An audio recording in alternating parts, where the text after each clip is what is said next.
बिस्मिल्लाहिर्रहमानिर्रहीम। तो स्टूडेंट्स, आज हम किडनी स्टोन्स के बारे में डिस्कस करने जा रहे हैं। बेसिकली दो डिसऑर्डर्स होंगी किडनी की जो आपने अपनी बुक में स्टडी करनी है, जिसमें किडनी स्टोन और किडनी फेलर है। आज हम सिर्फ किडनी स्टोन्स के बारे में पढ़ेंगे। जो गुर्दे की पत्थरी बन जाती है वो किस तरह से बनती है, आखिर उसकी क्या वजूहात होती हैं, उसकी अलामात क्या होती हैं, हम उसकी प्रिवेंशन कैसे कर सकते हैं, उनकी रेमेडीज़ क्या हैं, इलाज कैसे हैं, ट्रीटमेंट कैसे की जा सकती है और एहतियातें कौन सी हैं जो हमने बरतनी है। किडनी स्टोन्स क्या होते हैं बेटा? एक्सेसिव साल्ट्स, जब बहुत ज़्यादा जो नमकियात वगैरह हैं हमारे ब्लड में शामिल हो जाए, यानी हमारी जो कंजम्पशन है साल्ट्स की वो ज़्यादा हो जाए, हमारे ब्लड में जब ज़्यादा साल्ट्स एक्सेसिव अमाउंट में मौजूद हों, उनकी परसेंटेज नॉर्मल से अबव होना स्टार्ट हो जाए, तो किडनी जो है वो कंसनट्रेटेड यूरिन बनाना स्टार्ट कर देता है, या फिर पानी की कमी हो जाए फिर किडनी कंसनट्रेटेड यूरिन बनाना स्टार्ट कर देता है। तो इसकी वजह से साल्ट्स वगैरह हैं वो जमा होना शुरू हो जाते हैं हमारे किडनी के अंदर, और ऐसे साल्ट्स जो हैं वो मिल के क्रिस्टल की शक्ल भी इख्तियार कर लेते हैं, और वो क्रिस्टल जो हैं वो किडनी स्टोन्स कहलाते हैं। यानी एक्सेसिव साल्ट्स ब्लड में मौजूद होंगे और फिर वो लार्ज क्रिस्टल्स बनाएंगे किडनी में। एक्चुअली हम ये कहेंगे किडनी उस ब्लड को इतना ज़्यादा फिर क्लीन नहीं कर पाएगा, उसमें से वो साल्ट्स रिमूव नहीं कर पाएगा, और फिर वो बॉडी के ज़रिए से वहाँ से किडनी के ज़रिए से यूरिन के थ्रू वो निकलेंगे नहीं, और वो जब साल्ट्स जो हैं वो क्रिस्टल बन जाते हैं और किडनी में से आसानी से पास नहीं कर पाते, तो उनको आप किडनी स्टोन्स का नाम देते हैं। टाइप्स अगर बात करें तो बेटा 3 तरह के किडनी स्टोन्स होते हैं ज़्यादा जो पाए जाते हैं। उनमें से एक कैल्शियम ऑक्जेलेट है, कैल्शियम फॉस्फेट के हैं, और यूरिक एसिड के क्रिस्टल्स हैं। जो कैल्शियम ऑक्जेलेट वाले हैं ये सबसे ज़्यादा परसेंटेज जो पाई जाती है, यानी कि जो सबसे ज़्यादा किडनी स्टोन होते हैं उनमें से जो ज़्यादा होंगे वो कैल्शियम ऑक्जेलेट है 70%, और कैल्शियम फॉस्फेट इसका वजन है 15%, और यूरिक एसिड तकरीबन 10% जो है किडनी स्टोन वो यूरिक एसिड वाले होते हैं। यानी कि ये थोड़ी सी टाइप्स हैं और इनको याद रखना है। सबसे ज़्यादा कैल्शियम ऑक्जेलेट, ये कैल्शियम ऑक्जेलेट आपने पढ़ा हुआ है, ये टमाटर जो होता है उसमें मौजूद होता है, यानी कि एज अ वेस्ट प्रोडक्ट। तो टमाटर भी ज़्यादा खाने की वजह से जो है वो जो स्टोन है किडनी स्टोन वो हो सकते हैं। मेजर काजेज़ क्या होती हैं? सबसे पहले एज है। एज के साथ साथ, वक्त के साथ साथ, जब ये ज़रूरी नहीं होता कि आफ्टर अडल्ट एज उसके बाद ये स्टार्ट हो, ज़रूरी नहीं है। इसकी और भी बहुत सारी वजूहात हैं, लेकिन एक फैक्टर एज है। जब हमारे जो ऑर्गन्स हैं, बॉडी ऑर्गन्स हैं, उनकी फंक्शनिंग थोड़ी सी जो है वो नॉर्मल नहीं रहती, थोड़ी सी कम हो जाती है, उनकी एफिशिएंसी कम हो जाती है, तब होना स्टार्ट हो सकते हैं। फिर डाइट है फूड ऐसी जिसमें विटामिन सी, विटामिन डी वगैरह ज़्यादा हो। इनका काम बेटा हमारे जो साल्ट्स वगैरह होते हैं उनकी डेपोजिशन बढ़ाना है, यानी हमारे मिनरल्स और साल्ट्स वगैरह जो हैं उनकी डेपोजिशन बढ़ाने वाला काम जो इनका है। और ग्रीन वेजिटेबल जैसे पालक वगैरह है ये ज़्यादा इस्तेमाल की जाए, और इसके अलावा मैंने बोला है टमाटर ज़्यादा इस्तेमाल किया, चावल ज़्यादा खाए जाएँ, उनकी वजह से जो है ये साल्ट्स हो सकते हैं। उसके बाद है यूरिनरी ट्रैक इन्फेक्शन। आपकी बुक में लिखा हुआ है रिक्योरेंट यूरिनरी ट्रैक इन्फेक्शन। रिक्योरेंट का मतलब है बार बार होने वाली।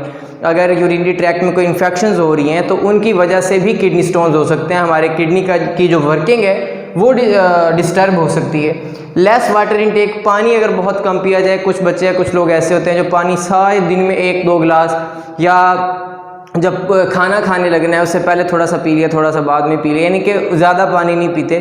बहुत कम भी पानी पिया जाए, गर्मियों में बहुत कम भी पिया जाए तो 8 गिलास एटलीस्ट कम अज़ कम ज़रूर पीने चाहिए। तो पानी की कमी की वजह से भी ऐसे हो सकता है, क्योंकि पानी की कमी होगी तो कंसनट्रेटेड यूरिन बनेगा, और कंसनट्रेटेड यूरिन बनाने की वजह से जो साल्ट्स वगैरह होते हैं वो डेपोजिट होना स्टार्ट हो जाते हैं, वो क्रिस्टल की शक्ल इख्तियार कर लेते हैं। और अल्कोहल कंजम्पशन है ये, यानी अल्कोहल को इस्तेमाल करना, ये मेजर काजेज़ हैं। शॉर्ट क्वेश्चन में इनको याद रखना है। अगर ये किडनी स्टोन लॉन्ग में है तो ऐसे ही हेडिंग बनाएंगे, लेकिन अगर ये शॉर्ट में है सिर्फ काजेज़ बताएं तो आपने लिखनी। फिर आ जाते हैं ये सिम्टम्स।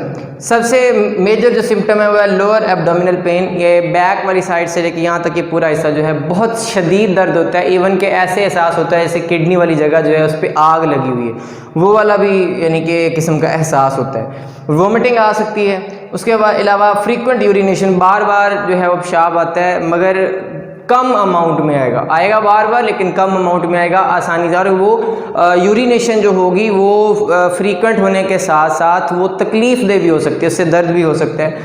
क्योंकि जो किडनी स्टोन्स होते हैं वो किडनी से ट्रैवल करके वो यूरेटर में भी आ सकते हैं, वो यूरिनरी ब्लैडर में भी आ सकते हैं, कभी वो लेयर्स के नीचे भी छुपे होते हैं और वहाँ से निकालना बहुत मुश्किल होता है। और जब पानी पीने के बाद या यूरिनेशन के दौरान वो जब थोड़ा बहुत हिले तो बहुत ज़्यादा पेन होता है, और उसके जब इलाज के दौरान भी इन्फेक्शन होना स्टार्ट हो जाती हैं, किडनी के अंदर वाली वॉल्व्स वगैरह जो हैं वो ज़ख्मी हो सकती हैं, तो उसकी वजह से मज़ीद पेचीदगियाँ जो हैं वो बढ़ जाती हैं। उसके बाद है जी foul smell of blood and pus with urine का जब टेस्ट किया जाता है तो उसमें पस और ब्लड आ सकते हैं। वो कैसे होते हैं? वो इसी वजह से कि किडनी के अंदर जो नालियाँ वगैरह हैं वो डैमेज हो जाती हैं, वो डैमेज होने की वजह से ब्लड वगैरह और पस वगैरह वो भी यूरिन के अंदर शामिल होते हैं। ब्लड सेल्स और पस जो है, पीप वगैरह, जो इन्फेक्शन की अलामत होती है, तो ये अगर उसके अंदर मौजूद है तो ये तमाम चीज़ें जो हैं ये बता रही होती हैं कि किडनी स्टोन्स बन गए। उसके बाद अल्ट्रासाउंड वगैरह के ज़रिए से हमें किडनी स्टोन्स का वाज़ेह पता चल जाता है। अब बेटा किडनी स्टोन की अगर ट्रीटमेंट की तरफ आते हैं, क्योर की तरफ आते हैं, तो 3 तरह के किडनी स्टोन है, स्मॉल साइज, मीडियम साइज और लार्ज साइज। जो स्मॉल साइज स्टोन है वो कैसे रिमूव किए जा सकते हैं? With large amount of water, बहुत ज़्यादा पानी पिए। अगर अभी बहुत छोटा स्टोन है, माइक्रोमीटर में, मिलीमीटर में भी हो सकता है, ज़्यादातर मिलीमीटर में, सॉरी माइक्रोमीटर बोल दिया, मिलीमीटर्स में, बहुत कम यानी उसकी अगर है साइज़ है तो बता देते हैं डॉक्टर के छोटे साइज़ का है, तो बेटा उसको रिमूव किया जाता है बहुत ज़्यादा पानी पी के। पानी बार बार पिए और साथ एहतियात बरतें। चावल खाने से मना कर दिया जाता है, ग्रीन वेजिटेबल से मना कर दिया जाता है, बहुत सारी चीज़ें जो हैं वो मद्देनज़र रखनी पड़ती हैं। और फिर पानी अगर पिया जाए, कुछ डॉक्टर इवन ये कहते हैं कि दिन में आदत अपनाए 20 तक गिलास, कम अज़ कम 20-25 तक एक दिन में गिलास लेके आए पानी के। यानी पहले 6 शुरू किए हैं, 6 से 8 हो सकते हैं, 8 से 10 हो सकते हैं, बढ़ाते हैं आदत बन जाती है। मुश्किल ज़रूर होता है क्योंकि उसकी वजह से यूरिनेशन ज़्यादा होती है, मगर जो सारी उम्र की तकलीफ़ है उससे बेहतर है कि चंद दिनों की ज़हमत अपना ली जाए। अगर पहले ही पता चल गया कि ये इसका क्योर इसके ज़रिए से मुमकिन है, तो वो पानी की वजह से इतना ज़्यादा यानी कि पानी होता है, यूरिन जो है वो हाइपोटोनिक बनता रहता है, यानी डाइल्यूट बनता रहता है, और जो वो स्टोन होता है वो बिल्कुल रेत की तरह बेटा जो है वो डिज़ोल्व होकर हमारी बॉडी से निकल जाता है। मीडियम साइज़ जो होते हैं स्टोन, उनको निकालने का तरीका है लिथोट्रिप्सी। बेटा वर्ड लिथ जो है ना, लिथ, ये स्टोन के रिलेटेड है। अब स्टोन्स को एक नॉन सर्जिकल तरीके से, बगैर सर्जरी के, बाहर से शॉक वेव्स जो हैं, एक ख़ास किस्म की शुआएँ हैं, वो उन स्टोन्स पे फेंकी जाती हैं और वो टूट जाते हैं, उनको निकाला जाता है। Non surgical way of removal of kidney stones by bombardment of ultrasound shock waves. ये नॉन इलेक्ट्रिकल शॉक वेव्स होती हैं, अल्ट्रासाउंड इनकी फ्रीक्वेंसी बहुत ज़्यादा होती है, तो इनको ऊपर जब फेंकेंगे उस स्टोन के ऊपर तो वो छोटे पीसेज में ब्रेक डाउन हो जाएगा, टूट जाएगा, रेत की शक्ल इख्तियार करके बॉडी से वो निकल जाएगा। तो ये शॉर्ट क्वेश्चन इंपॉर्टेंट है जी लिथोट्रिप्सी। लार्ज साइज स्टोन जो है वो सर्जरी के ज़रिए से बाकायदा तौर पे जो एरिया डैमेज्ड होता है उसको ओपन करके वहाँ से रिमूव कर लिए जाते हैं। यहाँ तक जो बात थी वो ये है कि किडनी स्टोन्स के हवाले से रीनल फेलर आगे आ जाता है, मुकम्मल तौर पे किडनी ख़राब हो जाते हैं, तो उनकी आगे क्योर जो होते हैं, एक क्योर जो है वो डायलिसिस है और दूसरा क्योर है किडनी ट्रांसप्लांट। तो वो इसके लास्ट स्टेज जो है उसको बोलेंगे। जब तक किडनी स्टोन है तब तक इतनी बड़ी प्रॉब्लम नहीं है, इसको क्योर करने की कोशिश की जाए तो इंशाल्लाह ये हल हो जाता है। मगर अगर ये क्योर वाली स्टेज से बाहर निकल गया तो उसके बाद डायलिसिस अगर होना स्टार्ट हो गया तो फिर भी वो जान नहीं छोड़ने वाली, और किडनी ट्रांसप्लांट बहुत ज़्यादा महंगी होती है। अगर वो करवा भी ली जाए तो 15-20 साल तक वो ठीक रहता है पेशेंट, लेकिन वो ठीक भी बहुत ठीक नहीं रहता, यानी कि प्रॉब्लम्स फिर भी रहते हैं। तो एहतियात बहुत ज़रूरी है। तो बच्चे स्पेशली कुछ और भी होते हैं, जैसे रात को एक ये चीज़ डिस्कस करने वाली ज़रूर है जी। बच्चे बाज़ औक़ात ऐसे भी होते हैं जो रात को सोए रहते हैं, इवन वालदैन को कहना पड़ता है कि वाशरूम चले जाएं, मतलब कि आप ये कह सकते हैं कि टाइम पे वाशरूम ना जाने की वजह से भी किडनी स्टोन्स हो सकते हैं। बात जो है वो नोट करने वाली है। उसके बाद बेटा नीचे ना आपके एक ब्लू पैराग्राफ में दोस्त हमारे मुसलमान बहुत ही बेहतरीन बायोलॉजिस्ट जो हैं और साइंटिस्ट आप कह सकते हैं, अब अबुल कासिम ज़ुहरावी और अबू नसर अल फ़राबी, इनके बारे में याद रखने आपने MCQs में। अबू नसर अल फ़राबी की पहली बात लिखी है कि जी उन्होंने किडनी के डिजीज़ के बारे में बहुत ज़्यादा लिखा है। उसके बाद है अबुल कासिम ज़ुहरावी, हमारे ये बहुत ही ग्रेट सर्जन रहे हैं हमारे इस्लाम के। ये वो वाले बायोलॉजिस्ट हैं, वो सर्जन हैं, वो डॉक्टर हैं जिनकी बदौलत जो मगरिब में तिब है उसने तरक्की की है, इनकी किताबें पढ़ के। मगरब वाले बड़े चालाक हैं जी, वो इनके नाम तब्दील करते हैं, जैसे कि जाबिर बिन हयान का नाम अल-जबीर, अल-जबरासिस, ये वो। अबुल कासिम ज़ोहरावी के भी इन्होंने नाम अपने पास से रखे, अबुल कैसिस वगैरह अपने नाम तब्दील करके, कि हमारे ही साइंटिस्ट हैं। अबुल कासिम ज़ोहरावी को ज़ोहरावी इसलिए कहते हैं कि जामिअतुल अज़हर यूनिवर्सिटी मिस्र की, वहाँ से पढ़े हुए हैं। अबुल कासिम ज़ोहरावी जो हैं, इन्होंने बहुत ज़्यादा किताबें लिखी किडनी स्टोन के ऊपर, किडनी स्टोन जो किडनी डिजीज़ के बारे में, और उनके क्योर लिखे हैं, उनको सर्जरी के ज़रिए से कैसे निकालना है वो तरीके लिखे हैं। इसके अलावा इनकी एक किताब है बहुत मशहूर जिसको अत-तसरीफ़ कहा जाता है जी। ये MCQs हैं सारे, बहुत अच्छे से याद रखना ये पैराग्राफ। अत-तसरीफ़ का मतलब है दी मेथड।